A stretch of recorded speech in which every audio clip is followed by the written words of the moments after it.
71번 문제 풀어보도록 하겠습니다. 효소의 유도 맞춤 모형 인듀스드 핏 모델에 대한 설명으로 옳은 것은 입니다. 교재 69페이지를 보도록 하겠습니다. 교재 69페이지를 보시면 위에 단락 볼드체 활성화 부위라고 되어져 있는 밑에 줄 끝에 유도적합 모델 Induced Fit 모델은 효소의 활성 부위가 기질과 결합하기 위한 몇 가지 형태 변화를 거치는 효소 사슬 상호작용에 대한 보다 널리 받아들여지는 모델이다. 효소가 기질과 결합하기 위해서 효소의 초기 3차 구조가 약간 변형이 일어나서 기질과 결합한다.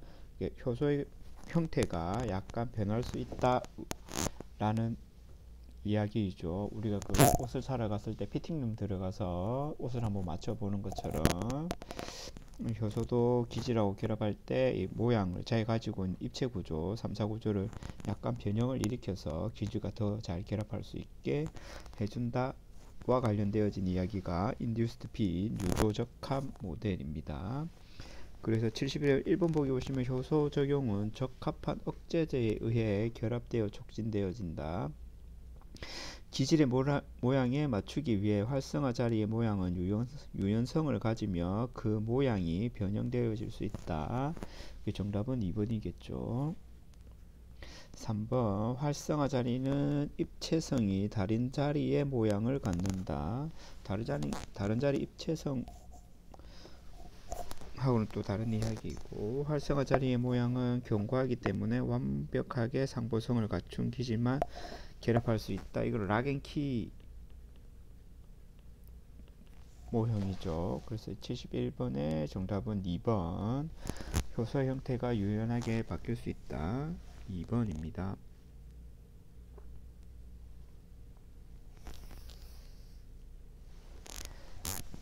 72번 불균일 촉매를 이용하는 산업 공정이 아닌 것은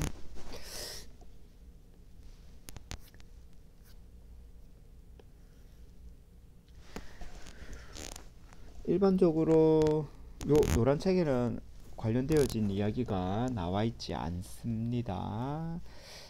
그래도 그 67페이지 바로 앞에 효소 관련되어져 있는 그 아래쪽에 조그맣게 메모해 두도록 합시다. 다음에 공부하실 때 혹시 비슷한 유사한 문제가 나왔을 때 확인할 수 있을 거니까. 일반적으로 촉매는 균일 촉매와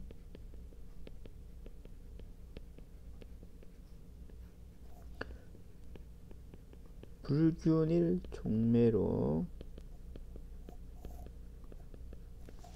구분이 되어진다라고 합니다. 균일 촉매라고 하는 것은 촉매가 반응물과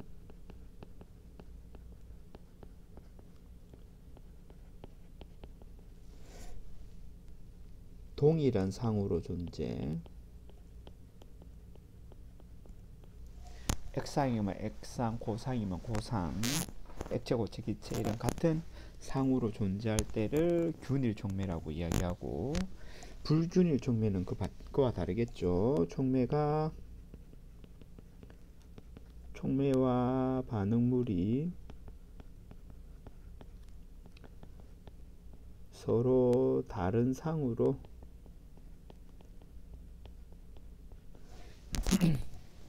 존재할 때를 불균일 촉매라고 합니다. 일반적으로 우리가 그 반응에 사용되어지는 기질들은 반응물들은 대체로 물에 녹아 있기 때문에 물에 녹아 있으면 촉매가 물에 녹아 있으면 균일 촉매인 거고 물에 녹아 있지 않으면 불균일 촉매이겠죠. 그래서 그 65번 문제 보시면 지난 시간에 했었던 65번 문제 보시면 불균일 화학 촉매를 반응물에서 분리할 때 불균일이니까 일반적으로 기질들은 다 대체로 물에 녹아 있는 형태니까 불균일 화학 촉매는 물에 녹아 있지 않는 형태겠죠. 고체 형태이겠죠. 그래서 고상 불용성 물질들을 구분하는 대표적인 방법이 이제 원심 분리, 여과, 응고와 응집이기 때문에 3번이 정답일 수 있었겠죠. 다시 돌아오시게 되면 촉매는 균일 촉매와 불균일 촉매로 구분할 수 있는데 우리가 일반적으로 생명공학 분야에서 사용되어지는 촉매들은 이런 녀석들보다는 이제 효소를 많이 사용하죠. 즉 생체 촉매를 많이 사용하는데 효소는 이 균일 촉매와 불균일 촉매 중간 정도에 위치한다고 합니다. 하지만 이 생체 촉매를 다시 조금 구분하게 되면 앞에서 문제에서 보았던 것처럼 자유 효소가 존재하고 고정화 효소가 존재하죠. 자유 효소 같은 경우는 이제 물에 녹아 있는 형태이기 때문에 균일 촉매로 구분이 되어질 수 있고, 엄격히 따지자면 고정화 효소 같은 경우는 곧 캐리어 지지체에 결합이 되어져 있기 때문에 물에 녹아 있지 않은 상태이죠. 이런 경우는 이제 불균일 촉매에 엄격하게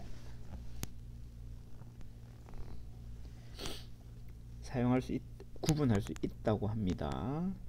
그래서 72번에 불균일 촉매를 이용하는 산업공정은 이제 불균일한 촉매와 반응물질이 서로 다른 상의 형태로 존재하는 어떤 특정한 물질을 촉매로 사용하느냐 그렇지 않느냐 인데 하버 합성 방법은 암모니아를 생산하는 주요 공정이고 대표적인 게 FE 철이라든지 최근에는 오스미움 같은 것들을 이제 촉매로 무기 촉매로 사용을 한다고 합니다. 그리고 오발트 공정은 프로세스는 질사를 생산하는 공정이고 촉매로는 PT 백금을 주로 많이 사용을 한다고 합니다. 촉매 변환기는 그 자동차 매연에 유해한 물질들을 무해한 물질로 바꾸는 장치인데 이때도 PT 백금과 같은 고체 물질을 사용한다고 합니다. 거기에 반해서 연실법 같은 경우는 황산을 생산하는 과정인데 이때는 서로 다른 액체들을 이렇게 섞어서 고온 고압에서 반응시키는 거지 또 다른 뭐 금속 이온과 같은 촉매들이 사용이 되어지지 않는다고 합니다. 그래서 72번에 정답은 2번입니다. 뭐 다양한 합성과 관련되어진 식들이 뭐 검색을 해보시게 되면 확인하실 수 있으니까 한번 개인적으로 찾아보시면 도움이 될 것 같습니다. 73번 고정화 효소를 위한 담체의 재질 중 고정화 형태가 서로 다른 것은 73번 문제는 95페이지를 한번 보도록 하겠습니다.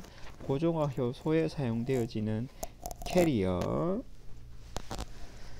물질로 서로 다른 것 고정화 효소 94페이지 고정화 효소 시스템이 나오고 고정화 방법은 첫 번째 가두기 95번째 첫 번째 볼드체 3-3-1-1 가두기 방법과 아래쪽에 3-3-1-2 표면 고정화 방법이 있습니다.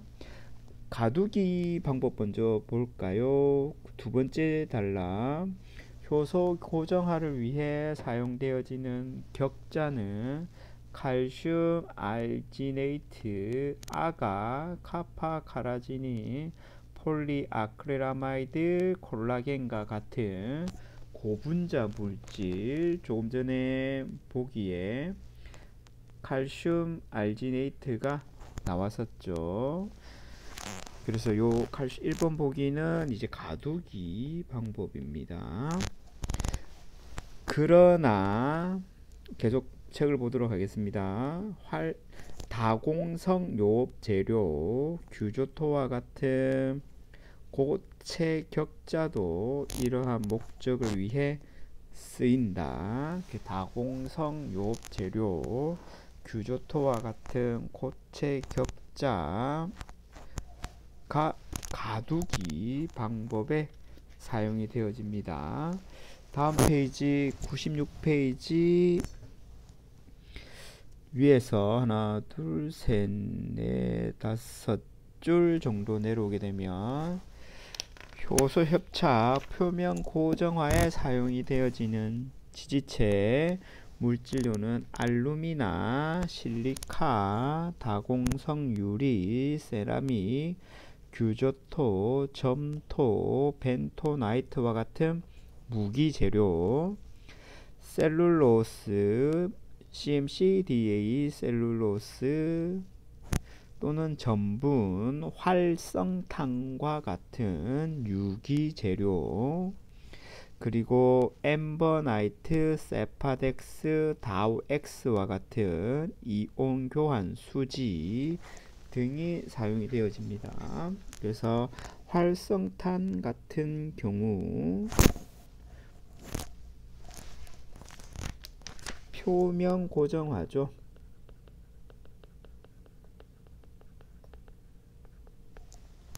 그리고 셀룰로스가 포함되어졌죠. 표면 고정화 셀룰로스, 표면 고정화 세파덱스 존재했었죠. 표면 고정화에 사용이 되어지는. 그래서 활성탄, 셀룰로스, 세파덱스와 같은 녀석들이 표면 고정화에 사용이 되어져서 칼슘 알지네이트는 가두기법에 사용되어지는 것이라서 93번의 정답은 1번이었습니다. 하지만 이재기를 통해 가지고 2번 액티베이티드 카본이 정답으로 포함이 되었습니다. 73번의 정답은 1번, 2번 두 가지 모두가 정답입니다. 두 가지 모두가 정답으로 되었었죠. 두 가지 중에 한 가지였나? 하여튼 1번, 2번이 정답이었습니다. 활성탄 같은 경우는 95페이지 책에 보시면 제가 그 책에는 활성탄이라고 하는 단어가 나와 있었는데 읽지 않고 넘어갔었는데 기존의 문제에서는 활성탄은 가두기에는 주로 사용되어지지 문제에 나왔어도 가두기법이 아니라 표면 고정화에 주로 사용되어지는 것으로 그렇게 알려졌었는데 올해 2021년도 시험에서는 활성탄이 표면 고정화 가두기에도 사용되어지는 것처럼 정답이 두 개가 체크가 되어져서 앞으로 좀 다음번 문제가 나오면 이재기를 통해 가지고 다시 한번 확인해야 할 필요가 있는 문제일 것 같습니다. 종종 나오고 있습니다. 한 10년에 한 두 번, 세 번 정도 나오는 문항이기 때문에 일단은 올해에서는 정답이 1번, 2번 두 가지 다 했던 것 같습니다. 정확히 한 개만 꼽자라면 활성탄은 지금까지는 가두기법이 아니라 표면 고정화에 주로 사용이 된다라고 정답이 그렇게 이야기를 했었기 때문에 칼슘 알지네이트를 선택하시는 게 1번을 선택하시는 게 좀 안정적으로 공부하실 수 있을 것 같습니다. 그래서 73번의 정답은 1번 또는 2번입니다.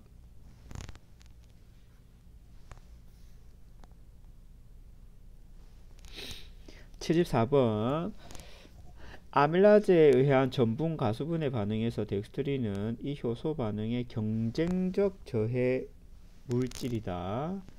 이 반응의 미켈스 멘텐 상수 KM은 3.0mg/ml이고 저해 분해 상수 KI는 8.0mg/ml이다.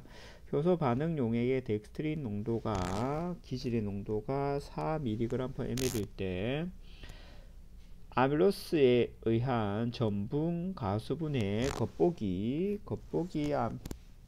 KN 값은 얼마인가? 74번 문제는 81페이지를 보도록 하겠습니다.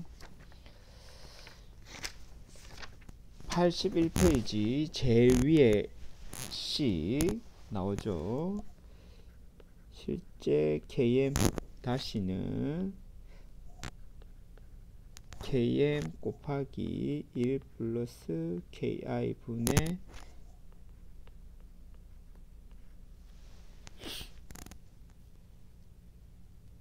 저해제 농도이죠. 덱스트린이 경쟁적 저해 물질이었네요. I에 들어가겠네요. 그래서 계산을 해보면 요걸 계산을 하는 값이죠. KN 값이 3.0이었고 3.0 곱하기 1 더하기 KI가 8.0분의 I가 4.0이었죠. 계산하게 되면 0.59 그러므로 3 곱하기 1.5는 4.5. 74번의 정답은 2번입니다. 기존까지는 이 저해와 관련되어진 문항들이 그렇게 많이 나오지는 않았었는데 최근 10년 사이에 한 3번 정도 특히 경쟁적 저해 식식 3-22번씩 하고 지금요 겉보기 KM 구하는 요런 녀석들이 한 10년에 최근 10년 동안 한 3번 정도 나왔었습니다. 그래서 이런 문제가 나오면 다른 저희가 나오면 시험 문제 계산하기가 조금 어려울 것 같습니다만은 그래도 참고하시고 경쟁적 저해 정도는 공부를 해두시면 도움이 될 것 같습니다. 74번의 정답은 2번입니다.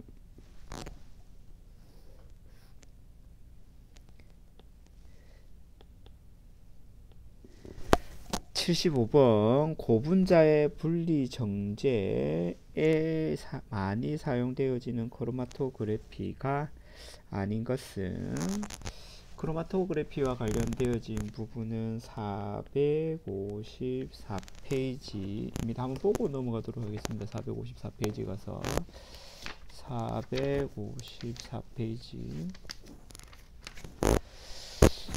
다양한 크로마토그래피 방법들이 많이 나오는데요. 흡착 크로마토그래피는 약한 검태줄, 약한 반대로 발수의 힘, 액체체 분배 크로마토그래피는 용질 입자의 검태줄, 용질 입자의 분배 계수, 용해돌 차이를 기인하는 거고, 이온 크로마토그래피는 옆에 정전기적 힘, 겔 여각 크로마토그래피, 겔 필터레이션 같은 경우는 검태줄 충전 입자의 작은 구멍으로 용질 분자가 침투하는 것에 기초한다.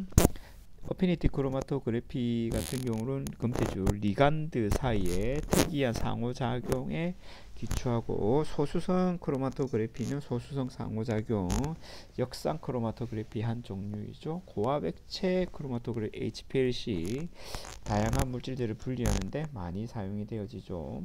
고분자 물질 같은 경우는 대체로 물에 녹는 성질을 가지고 있을 것이고, 물에 녹는다라면 이동상이 액체여야겠죠. LC여야겠죠. 대체로 위에 세 가지 형태들은 다 LC의 예인데, 가스 크로마토그래피는 GC이죠. 고분자를 분석하기는 날려야 되니까, 날려가지고 불에 태워야 되는 거니까 고분자는 물에 날아가기가 어려워서 쉽지 않을 것 같습니다. 그래서 저분자 같은 물질들은 태워가지고 분석이 가능한데 고분자 물질 분석이 어려운 것이 이제 가스 크로마토그래피입니다. 그래서 75번의 정답은 4번입니다. 76번 촉매 지지체에 대한 설명으로 틀린 것은 효소 고정화와 관련이 되어져 있는 이야기이고 94페이지 보도록 하겠습니다. 94페이지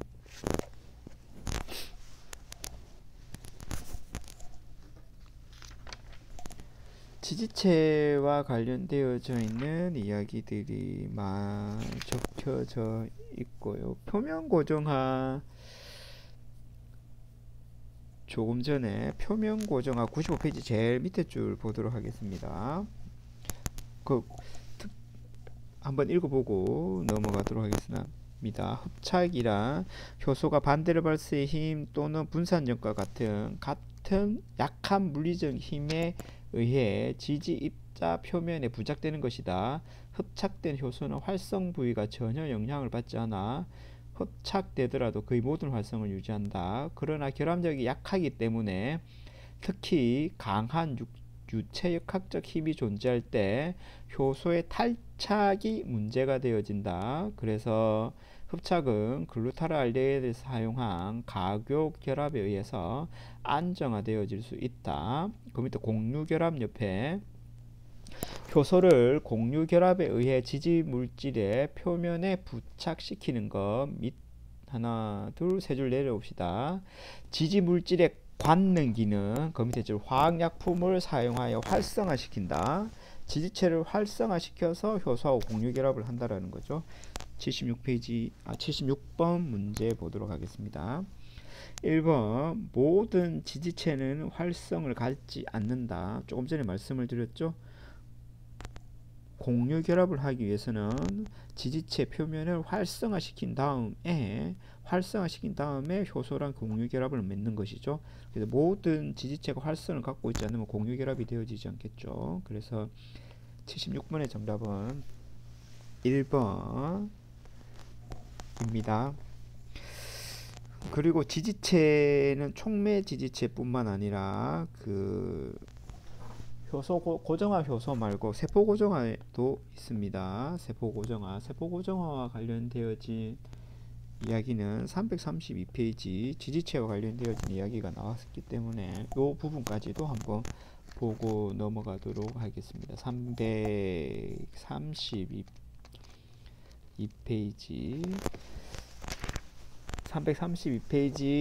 표 테이블 9-1 위에 두 번째 달라 아래에서 두 번째 달라 세포 고정화에 사용되어지는 좋은 지지체는 단단하고 화학적으로 불활성이어야 되고 세포와 단단히 결합하고 높은 부하량을 가져야 하고 옆에 다공성이어야 하고 충분히 작아야 한다. 활성 부분이 이쪽하고 저쪽하고 조금 차이가 있을 수 있겠네요. 이런 것들도 좀 참고해서 보시고 공부를 하셨으면 좋겠습니다. 76번의 정답은 1번입니다.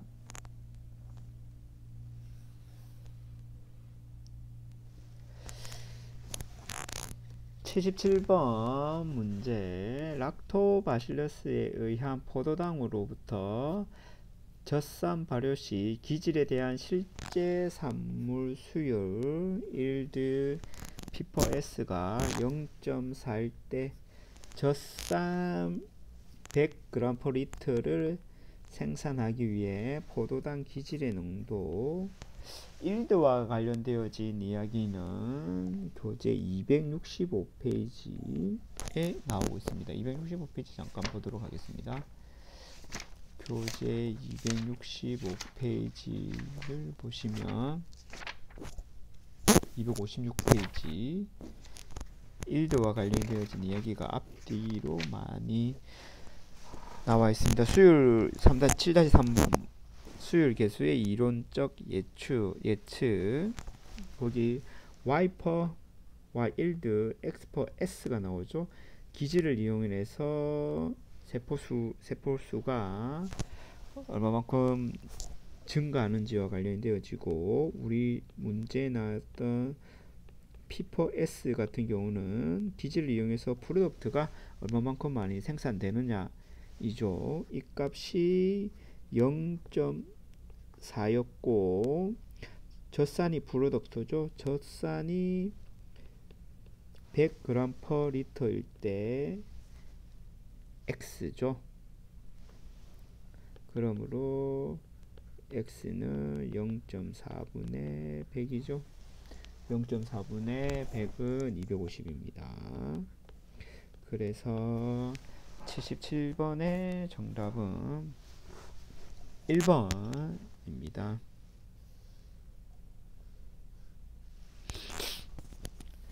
78번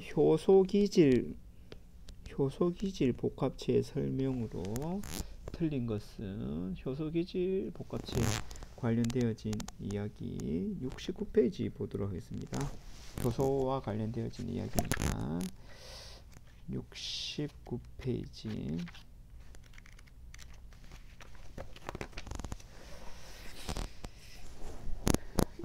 그림 3-1번 그림 잘 참고하시고, 효소와 기질이 결합할 때 활성화 에너지가 낮추어지죠. 맞습니다. 그림에 보시면 왼쪽 그림에서는 효소가 없을 때이고 오른쪽 그림에서는 효소가 있을 때이죠. 효소가 없을 때는 죄송합니다. 효소가 없을 때는 기질이 활성화 에너지가 높은 활성화 에너지가 필요로 한데, 효소가 있을 때는 상대적으로 낮은 활성화 에너지, 여기서부터 여기까지가 활성화 에너지죠. 효소가 있을 때는 상대적으로 낮은 활성화 에너지를 필요로 한다. 2번 효소 기질 복합체는 효소는 기질의 활성화 자리라는 특정 구역에 결합한다. 말이 안 되죠. 글자가 바뀌었죠. 단어가 바뀌었죠.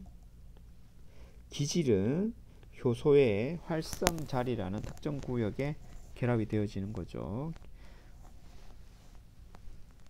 효소의 활성화 자리에 기질이 결합하는 거죠. 기질에는 활성화 자리라고 하는 구역이 없죠.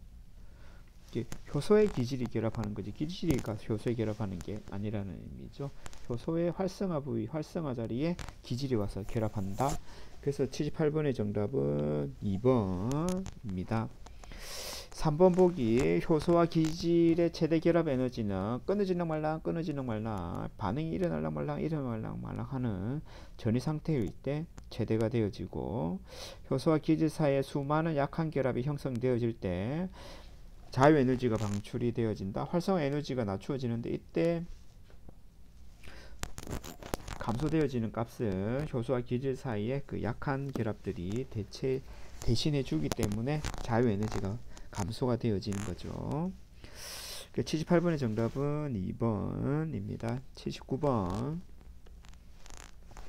효소 반응 후 효소와 반응물이 분리되어 효소의 재사용이 가능할 수 있는 이유는 69페이지 69페이지 활성화 부위 69페이지 네 번째, 다섯 번째 줄 보도록 하겠습니다. 그 위에 줄부터 볼까요? X선이나 라만 분광기와 같은 다양한 방법으로 효소 기질 복합체의 존재를 확인하였고, 이들 간의 상호작용은 대부분 매우 약한 결합으로 되어져 있다. 대부분 반데르발스의 힘 결합과 수소 결합이 효소 기질 복합체 형성에 관여한다. 그래서 효소를 재사용할 수 있는 거죠. 효소가 계속 기질과 결합을 해서 프로덕트를 만들고 난 다음에 기질을 방출시키고 방출시키고 또 다른 기질과 결합할 수 있다. 즉 재사용이 가능할 수 있는 이유는 효소와 기질 사이의 결합이 약한 결합이기 때문이죠. 79번의 정답은 보기들 중에서 약한 결합은 1번 반데르발스의 힘이죠. 공유결합, 배결합, 금속결합과 같은 형태는 약한 반데르발스의 힘보다는 상대적으로 높은 결합력이기 때문에 정답과 좀 거리가 멀 수 있겠습니다. 효소와 기질의 가결합은 약한 상호작용, 대표적으로 반데르발스 힘과 수소결합 같은 녀석에 의해서 결합하기 때문에 효소의 재사용, 효소가 계속 자기 활성을 나타낼 수 있는 거죠. 그래서 79번의 정답은 1번입니다.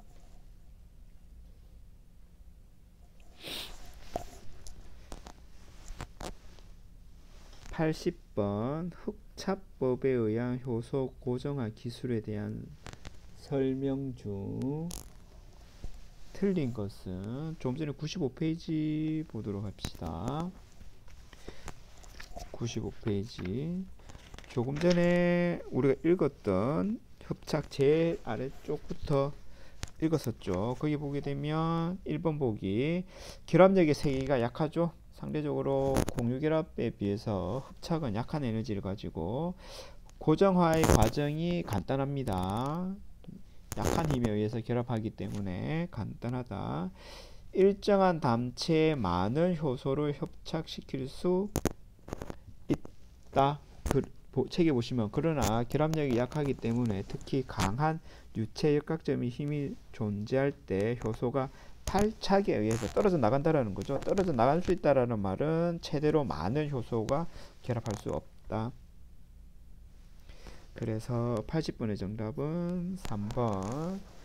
고정화 상태가 용액의 온도에 매우 민감하기 때문에 떨어질 수 있죠. 물리적인 힘에 의해서 결합력이 약하기 때문에. 그래서 80번의 정답은 3번입니다.